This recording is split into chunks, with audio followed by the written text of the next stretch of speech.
ফুটবলের এক জাদুকর যার পায়ের জাদুতে মুগ্ধ পুরো পৃথিবী, আর সেই জাদুই এবার নাকি নাড়া দিয়ে গেল রাজনীতির মঞ্চ। শুনতে অবাক লাগলেও ভারতের পশ্চিমবঙ্গের নির্বাচনকে ঘিরে সোশ্যাল মিডিয়ায় এখন তুমুল আলোচনা। লিওনেল মেসির কারণেই নাকি হেরেছেন তৃণমূল নেতা অরূপ বিশ্বাস। ঘটনা যতটা সিরিয়াস, গল্প ঠিক ততটাই মজার। ফুটবল মাঠে ডিফেন্ডারদের নিয়ে ছেলে খেলা করাই কাজ লিওনেল মেসির। তবে এবার মেসির শিরোনাম হয়েছে অন্য খবরের কারণে, যেখানে উঠে এসেছে তার এক ভারত সফরেই পশ্চিমবঙ্গের ভোট ব্যাংক ভেঙে চুরে চুরমারের খবর। জানিয়ে কলকাতায় এখন ট্রেন্ড, মেসি খেললেন আর্জেন্টিনার হয়ে কিন্তু গোল দিলেন অরূপ বিশ্বাসের বিপক্ষে। কিন্তু ফুটবল কিভাবে ঢুকে পড়লো ব্যালট বাক্সে?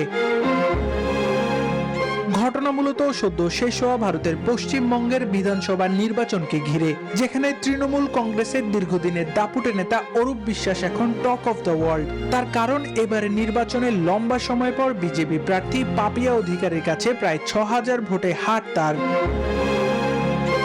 কিন্তু এই হারের পেছনে উঠে আসছে এক অদ্ভুত গল্প। গত বছর কলকাতায় মেসির সফরে স্টেডিয়ামে বিশৃঙ্খলা, টিকিট কেটে নিজেদের স্বপ্নের খেলোয়াড়কে না দেখতে পারার ক্ষোভ জমেছিল ফুটবল প্রেমীদের মনে। অনেকে অভিযোগ করেছিলেন মেসির চারপাশে শুধু ভিআইপিদের আনাগোনা ছিল সে সময়, যার কারণে সাধারণ দর্শক বঞ্চিত হয়েছিলেন মেসিকে এক পলক দেখতে।